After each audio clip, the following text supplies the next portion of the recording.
morning, welcome to the Cool Cartonu channel. On this channel, we talk casually about cardboard packaging and topics related to packaging. Today's topic, as you can see from the title, will be about machines for producing flap-type packaging. In the last episode, we talked about machines for producing die-cut packaging.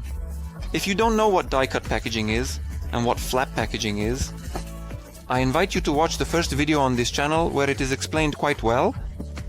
Before we start today's video, I invite you to subscribe to the channel so you don't miss any episodes.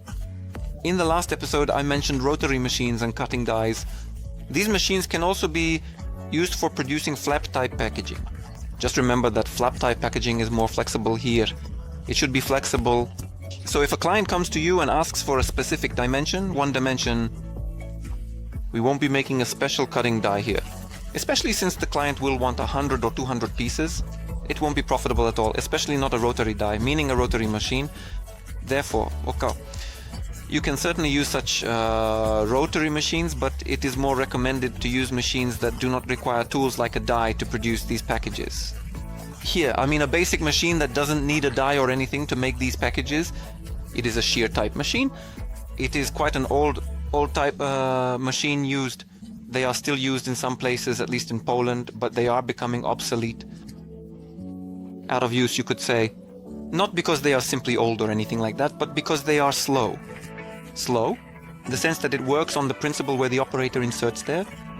From one side it makes the cuts, the operator removes the sheet, and from the other side it makes the cuts. Here it's also important to remember that besides this machine, you need another machine that will make the creases for us, which are the so-called places, folds of the packaging both in one direction and the other. So here we really have a lot of operations on such a machine, and there are many other machines. For this, we make for quite a few packages per hour.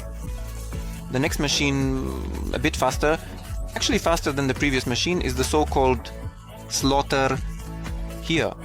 In the basic configuration, because as we mentioned in the last episode, we are now talking exclusively about basic machines. In basic configurations, this machine works more or less like a rotary machine, except that there is no need to install a die. All the cuts are made using angle knives. Here we set the angle knives in the appropriate places, moving them on the shaft to the correct positions. And this is how it makes the cutouts, and only folds in one direction. The second folds, meaning the second creases, of course need to be done on a different machine. So you need to have a so-called creasing machine for this, or order these pre-creased blanks from the cardboard manufacturer. Such a machine is very nice because we can make a lot of these packages per hour, absolutely. However, you need to remember that we also have limitations regarding the size of the packaging made, and regarding the fact that we need to have either a second machine to make these creases, or the so-called, you simply have to order the blanks, meaning the sheets of cardboard already pre-creased.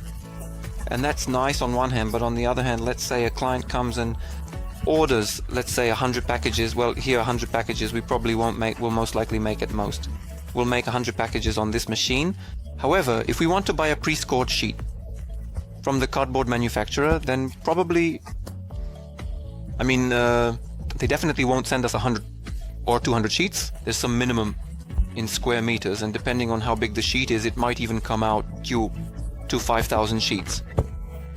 You'll end up with that amount of sheets in stock, and the client will only take 100 pieces, and the rest you already have pre-scored. So there might be a problem that you have these limitations. The next machine is a type of machine that's something like, there are various names for this machine, as it's called a combination machine, box maker, good auto box. There are many names for this machine depending on the region of Poland or Europe. It's called something different. It's also a nice machine because it makes all the cuts in one pass of the cardboard. It will also make all the folds in one pass of the cardboard. We don't need to order pre-scored blanks anymore. We can insert a larger blank into the machine. So a larger sheet of cardboard, and this machine will simply cut it to the format we need.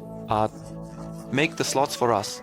That's the we can insert a larger sheet into the machine, meaning a larger sheet of cardboard, and it will cut it to the format we need. It will make those slots for us, which is a plus of this machine. But the downside is that we have limitations on the number of pieces produced.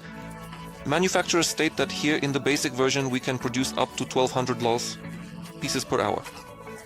Compared to the previous slaughter, we have in the basic version up to 3000 pieces per hour.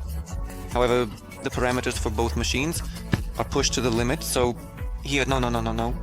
I wouldn't encourage the belief that we will produce that many packages, and usually it's enough to divide that by half, because various parameters affect the speed of packaging. Here, both the cardboard, the length of the cardboard, its curvature, its hardness, etc, etc, etc. A lot of parameters simply influence it. And actually, these are the basic machines, among others, of course, the basic machines for producing flap boxes. There are also other machines for producing flap boxes, but yes, as I said, these are the most basic machines that need to be considered before starting the production of these packages. Then we can delve into other machines, of course. That would be all for today's episode. Of course, as I mentioned at the beginning, I invite you to subscribe to the channel. If you learned something from this episode, received some interesting information, of course I invite you to click on that, give it a thumbs up, and of course I invite you to the next episode. Thank you. Goodbye.